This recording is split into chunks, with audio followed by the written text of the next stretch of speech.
जो हम चैप्टर शुरू करने वाले हैं उसका नाम है डेप्रिसिएशन। पिछली वीडियो के अंदर हम जो है रेक्टिफिकेशन जो है वो हमारा चैप्टर खत्म कर चुके हैं। आज की वीडियो में हम जो चैप्टर शुरू करने वाले हैं उसका नाम डेप्रिसिएशन है। डेप्रिसिएशन बहुत ही सिंपल और बहुत सिंपल चैप्टर है। अगर हमारे को ये चैप्टर समझ में आ जाता है, इसके कंसेप्ट समझ में आ जाते हैं, तो इसके जितना सिंपल चैप्टर कोई भी नहीं है। डेप्रिसिएशन होता क्या है? What is depreciation? डेप्रिसिएशन का मतलब होता है किसी भी चीज़ को अब हम जब इस्तेमाल करते हैं तो अब उसकी वैल्यू उतनी नहीं रहती जितनी उसकी नई टाइम पे होती है। फॉर एग्जांपल, अगर हम गाड़ी खरीद के लेके आते हैं, अब हम गाड़ी जिस दिन खरीद के नई खरीद के लेके आए, सब कुछ हो, हमने उस गाड़ी को 2 महीने, 4 महीने, 5 महीने, 6 महीने, साल भर तक चला लिया, तो क्या जो वो गाड़ी है उसकी वैल्यू उतनी ही होगी जितनी हम 1 साल पहले या 6 महीने पहले लेकर आए थे? नहीं। क्यों?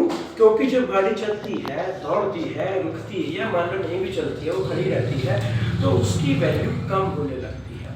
उसको हम बोलते हैं, तो जो वैल्यू कम होने लगती है उसको हम बोलते हैं डेप्रिसिएशन। क्या बोलते हैं? डेप्रिसिएशन।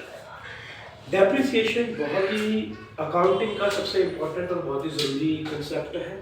डेप्रिसिएशन के अंदर हमारा जो है किसी भी चीज़ की वैल्यू निकाली जाती है कि अब उसकी वैल्यू कितनी है, पहले उसकी वैल्यू कितनी थी। ठीक है, इसको निकालने के कुछ तरीके होते हैं, जिसमें से नंबर 1 आता है स्ट्रेट लाइन मेथड और नंबर 2 आता है रिटर्न डाउन वैल्यू मेथड।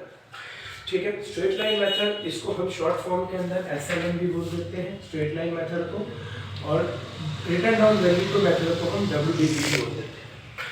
ये हमारे 2 तरह के मेथड हैं जिनकी मदद से हम डेप्रिसिएशन निकालते हैं किसी भी चीज़ के ऊपर।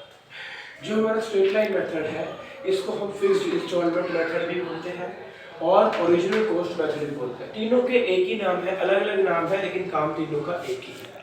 कहीं पर हमारे को इस नाम से दिया होगा ओरिजिनल कॉस्ट मेथड के नाम से, कहीं हमें फिक्स्ड इंस्टॉलमेंट मेथड के नाम से दिया होगा, कहीं हमारे को स्ट्रेट लाइन मेथड के नाम से दिया होगा। नेक्स्ट हमारा आता है WDV यानी return down value method. Return down value method को हम डिमिनिशिंग बैलेंस मेथड भी बोलते हैं या रिड्यूसिंग बैलेंस मेथड भी बोलते हैं।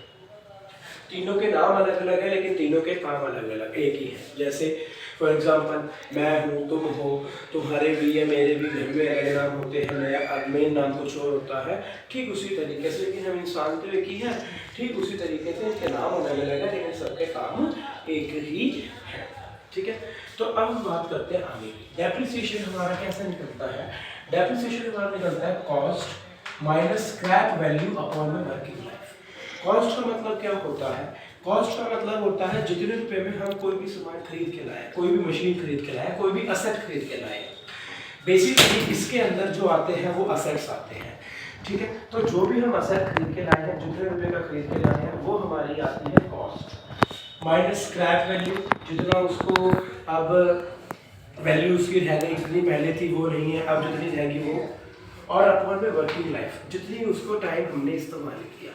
इन तीनों को पुट करेंगे, सॉल्व करेंगे तो हमारा आंसर आ जाएगा डेप्रिसिएशन के अंदर आ जाएगा। तो यहाँ से तो मेरा डेप्रिसिएशन निकल जाएगा वर्किंग के अंदर या नॉर्मल वैल्यू के अंदर। बट कई बार हमें जो डेप्रिसिएशन है वो दिया होता है परसेंटेज में निकालने को। तो परसेंटेज में कैसे निकालते हैं डेप्रिसिएशन को? हम जितना डेप्रिसिएशन निकलेगा अपॉन में कॉस्ट, जितनी उसकी कॉस्ट है इनटू 100, तो हमारी डेप्रिसिएशन की परसेंटेज आ जाती है। ठीक है, तो ये हमारा है आज के टाइम पे, आज में, और जी आ गया। और नेक्स्ट हमारा आता है return down value method. Return down value method के अंदर हमारा कोई भी फॉर्मूला इस्तेमाल नहीं होगा। इसके अंदर सिर्फ और सिर्फ क्या होगा, हमें रेट ऑफ डेप्रिसिएशन गिवन होगा। रेट ऑफ डेप्रिसिएशन का गिवन क्या है? मतलब कि मेरे से बोला गया होगा कि भाई मेरे ये चीज़ 50,000 की मैं खरीद के लाया था और इसके ऊपर 10% डेप्रिसिएशन लग रहा है, तो मुझे वो परसेंटेज गिवन होगी और उस परसेंटेज के हिसाब से मैं उसका डेप्रिसिएशन कैलकुलेट कर दूंगा। उसके लिए मेरे को ये फालतू की चीज़ें करने की ज़रूरत नहीं है। ठीक है, तो ये है इन दोनों मेथड के अंदर क्या है क्या नहीं, इसके बारे में हम पढ़ेंगे, समझेंगे, करेंगे। बेसिकली इनके नाम मैंने अलग अलग दिखा दिए हैं। ये एक बार इसको जो है कॉपी में नोट लिखने के लिए, ताकि तुम्हारे को आसानी रहे। लेकिन जो ज़्यादातर इस्तेमाल होते हैं वो लिखता है स्ट्रेट लाइन मेथड और रिटर्न डाउन वैल्यू मेथड। यही नाम हमारे ज़्यादातर इस्तेमाल होते हैं, मोस्ट इंपॉर्टेंट इस्तेमाल होने वाले। बट ये भी कभी कभी ऐसे नाम पूछे जाते हैं तो हमें पता रहना चाहिए ताकि हम कंफ्यूज ना हो सके। तो अब हम ये क्वेश्चन करेंगे, इसके दोनों मेथडों के क्वेश्चन करेंगे और उससे हमारे और कंसेप्ट अच्छे तरीके से क्लियर होगा।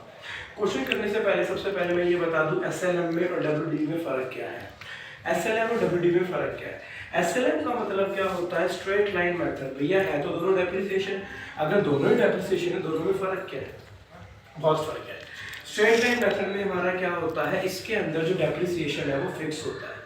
फिक्स होता है का मतलब फॉर एग्जांपल मान लिया मैं कोई चीज़ लेकर आया 50,000 की, ठीक है जी, और उसमें 10% डेप्रिसिएशन लगा, ठीक है। 2016 में लेके आया था और 2018 तक, यानी कि मुझे 2 साल का उसमें डेप्रिसिएशन काउंट करना है। तो 50,000 का 10% कितना हो गया? 5,000 हो गया। कितना हो गया? 5,000 हो गया। तो इसके दोनों साल जो डेप्रिसिएशन लगेगा वो लगेगा 5,000 रुपये। जैसे पहले साल लगा भाई 50,000 की थी चीज़, 5,000 एक साल इस्तेमाल करी, 5,000 डेप्रिसिएशन लग गया, माइनस करा 45,000 की लगी।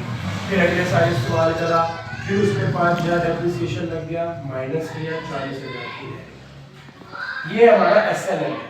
इसके अंदर हमारा जो डेप्रिसिएशन है वो फिक्स रहता है, हर साल एक ही लगता है जैसे कि इसमें लग रहा है। लेकिन डब्ल्यूडीवी के अंदर ऐसा नहीं होता। डब्ल्यूडीवी में क्या होगा? 10% है, 50,000 है, पहले साल तो 5,000 लगा, कोई बदलाव नहीं आया, सही बात। लेकिन अगले साल जब हमारा आएगा तो उस टाइम पे ये 5,000 नहीं लगेगा। उस टाइम पे जो डेप्रिसिएशन लगेगा वो किस पे लगेगा? वो किसका 10% लगेगा? वो 10% लगेगा इस डेप्रिसिएशन को काट के जो वैल्यू बची, 45,000 बची है अब इसकी वैल्यू, अब इस पे 10% लगेगा। तो इसका 10% कितना होगा? 45,000, वो इसमें से माइनस किया जाएगा, 40,500 आ गया। और अगले तो यानी कि इसमें डेप्रिसिएशन कितना आया? 4,500 आया। अब अगले साल जब मैं इसको इस्तेमाल करूंगा, अगले साल अगर इस पे डेप्रिसिएशन लगाऊंगा तो वो इस पे नहीं लगाऊंगा, इस वैल्यू पे डेप्रिसिएशन लगाऊंगा। तो डब्ल्यूडीवी में क्या होता है, हर साल जो एसेट की वैल्यू बचती है उसके ऊपर 10% लगता है। लेकिन एसएलएम के अंदर क्या होता है, जो डेप्रिसिएशन स्टार्टिंग में लगा है, पहले साल लगा है, वही डेप्रिसिएशन हर साल लगता है, चाहे वो कितने ही साल का ले ले। लेकिन डब्ल्यूडीवी में जो डेप्रिसिएशन हमारा पहले साल लगा है वो कम करके जो उस एसेट की वैल्यू रह गई उस पे 10% लगेगा, फिर वो कम करके अगले साल जो उसकी वैल्यू रहेगी उस पे 10% लगेगा। तो यानी डब्ल्यूडीवी के अंदर हर साल डेप्रिसिएशन जो है वो चेंज होता रहता है। अब ये चीज़ हमारी जो है वो क्वेश्चन से हमें और अच्छे तरीके से समझ में आएगी, उसको हम जो है क्वेश्चंस करेंगे, देखेंगे तो हमें और ज़्यादा अच्छे तरीके से ये चीज़ समझ में आएगी। तो अब हम बात करते हैं कि हमारे को इसके अंदर किस किस अकाउंट के बारे में पढ़ना है। हमें इस चैप्टर के अंदर बेसिकली 4 अकाउंट्स के बारे में पढ़ना है। Number 1 asset account, number 2 depreciation account, number 3 provision for depreciation account, number 4 asset disposal account.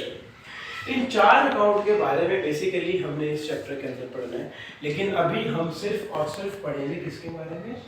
Asset account के बारे में पढ़ेंगे कि एसेट अकाउंट हमारा कैसे बनता है, चाहे वो एसएलएम मेथड हो चाहे फिर वो डब्ल्यूडीवी मेथड हो। एसएलएम का मतलब स्ट्रेट लाइन मेथड, डब्ल्यूडीवी का मतलब रिटर्न डाउन वैल्यू मेथड। ठीक है।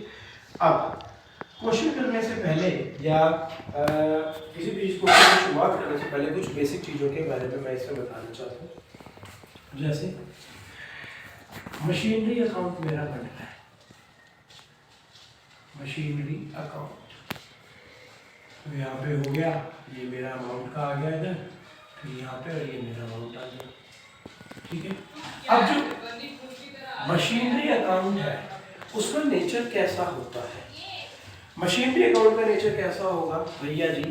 अगर मशीन खरीदेंगे हम तो उस टाइम पे क्या होगा, उसकी वैल्यू बढ़ेगी। भाई कोई भी नई चीज़ खरीदते हैं तो उसकी वैल्यू बढ़ती है, तो जब भी वैल्यू बढ़ती है तो उसको हम लिखते हैं डेबिट साइड, क्योंकि यहाँ पे बढ़ रही है वैल्यू। और जब हम उसे बेच रहे हैं या कुछ भी कर रहे हैं तो उसकी वैल्यू क्या हो रही है, कम हो रही है। और जब वैल्यू कम होती है तो उसको हम लिखते हैं क्रेडिट साइड, क्योंकि ये क्या हो रहा है, इंक्रीज हो रहा है। तो यानी कि जब भी किसी मशीन की वैल्यू बढ़ेगी, मशीनरी अकाउंट देखा जाए तो एक तरह से हमारा असेट है।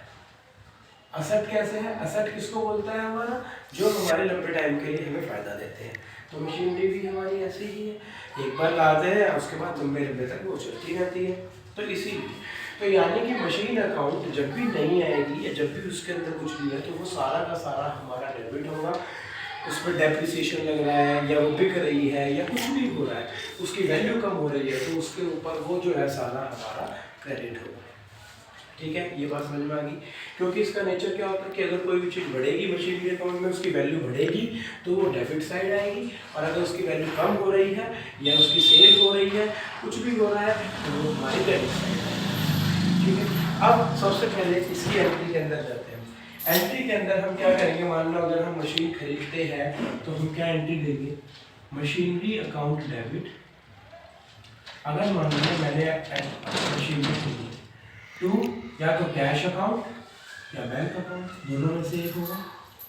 ठीक है, भाई अगर मैं मशीनरी खरीद रहा हूँ तो मशीनरी अकाउंट डेबिट करूँगा, और उसके बाद चाहे टू बैंक अकाउंट करूँ चाहे टू कैश अकाउंट करूँ, बात एक ही है, दोनों में से कोई एक करूँगा। तो मैं अब यहाँ पे इसको ले लेता हूँ बैंक अकाउंट, कैश को नहीं करता। तो यानी कि टू बैंक अकाउंट, भाई मशीनरी आई तो डेबिट कर दिया और गई तो बैंक अकाउंट कर दिया। अब इसकी जब हम मशीनरी अकाउंट में एंट्री करेंगे तो क्या होगा, मशीनरी अकाउंट के अंदर जब हम एंट्री करेंगे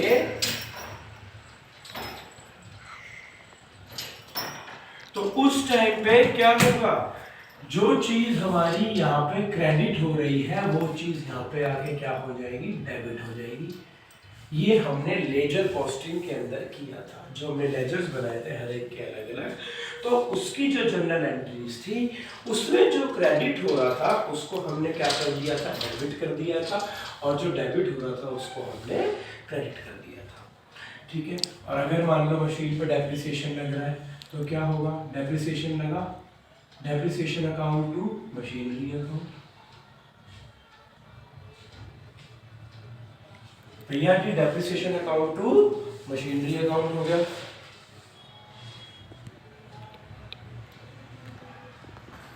ठीक है, अब यहाँ पे डेप्रिसिएशन लग रहा है, डेप्रिसिएशन यहाँ पे क्या हो रहा है, डेबिट हो रहा है, तो इधर आके क्या हो जाएगा, क्रेडिट होगा, क्योंकि ये मशीनरी पे लग रहा है।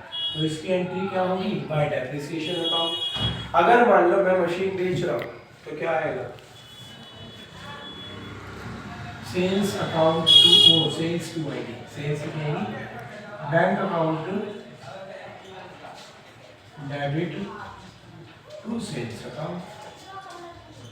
तो यहाँ पे आके मेरा क्या हो जाएगा, बैंक अकाउंट पैसा क्या हो रहा है, डेबिट हो रहा है, क्या हो जाएगा, क्रेडिट बाय बैंक अकाउंट आ जाएगा। तो ठीक इसी तरीके से, यानी कि इसके अंदर हम लेजर पोस्टिंग के जैसे जो इसकी एंट्री है वो करते हैं। तो ये हमारा बेसिक था जो हमें पता होना चाहिए, बस ये थोड़ा सा हमें समझ में आना चाहिए। मेन बेसिकली बस अपने दिमाग में ये चीज़ रखो, इतना ये समझाने के लिए था, बस मेन बेसिकली इसमें ये चीज़ रखो, अगर किसी चीज़ की वैल्यू बढ़ रही है तो वो डेबिट साइड आएगी, और अगर किसी चीज़ की वैल्यू घट रही है तो वो क्रेडिट साइड आएगी। अगर ये चीज़ समझ में आ जाती है तो इस चैप्टर के अंदर कुछ भी नहीं है, बहुत आसानी से क्वेश्चन जो है वो इसका समझ आ जाएगा। चलो अब फटाफट जो है हम एक क्वेश्चन करते हैं। तो इसको समझने के लिए हम एक क्वेश्चन करते हैं। एक क्वेश्चन है, मेरी मशीन है वो मैंने परचेज करी ₹1 लाख ऑन कितनी तारीख को, 1 अप्रैल 2016 को, ठीक है, and depreciate 10% per annum. Calculate the depreciation on machine for 3 years and The year ends on